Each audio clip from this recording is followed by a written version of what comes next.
All right, let's jump right in. Today, we're going to build a powerful mental model for leadership, one you can start using the second this is over. It's a simple but effective framework designed to do one thing: get your team to the next level. You ever have that feeling? You know you've got the right people, you've set clear goals, but something's just not clicking. Why is it that some teams seem to just effortlessly soar, while others get stuck, kind of spinning their wheels with friction and missed targets? Well, that thing you're seeing, it has a name. It's called the performance gap. Think of it as this giant chasm between what your team is doing, all their individual efforts added up, and what they could be doing as a truly unified, high-octane team. And let's be clear, closing that gap, that's the #1 job of any manager. So how do you cross that chasm? That's where the manager's bridge comes in. Picture this. Your team is standing on one side of the gap and peak performance is on the other. Your job, as the leader, is to build the bridge that gets them there.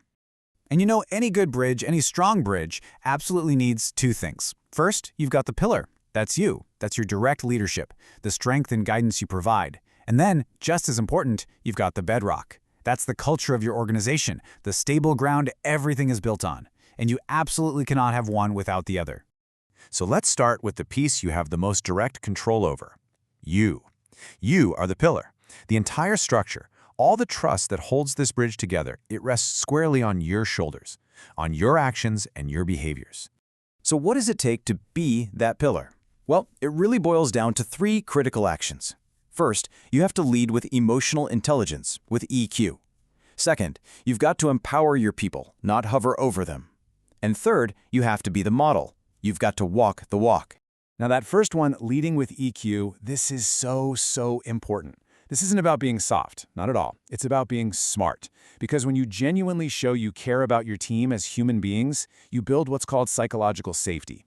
That's the feeling that it's okay to take a smart risk, to ask a tough question, even to fail sometimes without getting punished.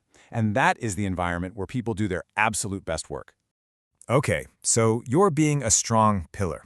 But even the strongest pillar is useless if the ground it's on is shaky, right? The bridge will just collapse. That's where the bedrock comes in. You have to be intentional about creating the kind of cultural environment where your team can really, truly thrive. And this cultural bedrock, it's really made of 3 key ingredients. The first is transparency. People need to know the why behind the what. When you're open, you kill all that guesswork and anxiety. The second is alignment. This is all about making sure everyone can see a straight line from their daily tasks to the company's big mission. It makes their work feel meaningful. And finally, you need social glue. This is the good stuff, recognizing great work, celebrating wins, and just building real human connections that hold the whole team together. So let's say you've done the work. You're being a solid pillar, the bedrock is firm. Where does this bridge actually take your team? What's the payoff? Well, the destination is a really powerful state we just call DAC. DAC stands for direction, alignment, and commitment. And honestly, this is the trifecta of a high-performing team. Direction means the vision is crystal clear. Everyone knows where north is. Alignment means every single person knows exactly how their piece of the puzzle fits into that bigger picture. And commitment? Well, that's the magic. That's when the team's success becomes a deep personal priority for everyone on it. And look, the difference here is it's night and day. Without a well-built bridge, what do you get? A culture of high stress, low trust, and pretty disappointing results. But with one, you create a resilient, high-performing team that can handle any challenge you throw at them. They can cross any gap. Okay, so this all sounds great in theory, but how do you actually do it? How do you start strengthening your part of the bridge like tomorrow morning? It really comes down to building 3 daily habits. First, practice what's called empathetic inquiry. This means asking real questions like, what's really on your mind? Or what do you need from me to be successful here? And then actually listening to the answer. Second, get good at delegating the what and the why, but then trust your team with the how. Give them the goal, give them the context, and then get out of their way.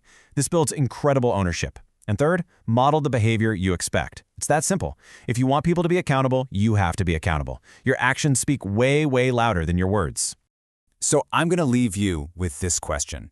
Take a second and honestly assess your own bridge. Are you being the strong pillar your team needs you to be? Is the cultural bedrock truly solid? Think about it and ask yourself, which part of your bridge needs strengthening first?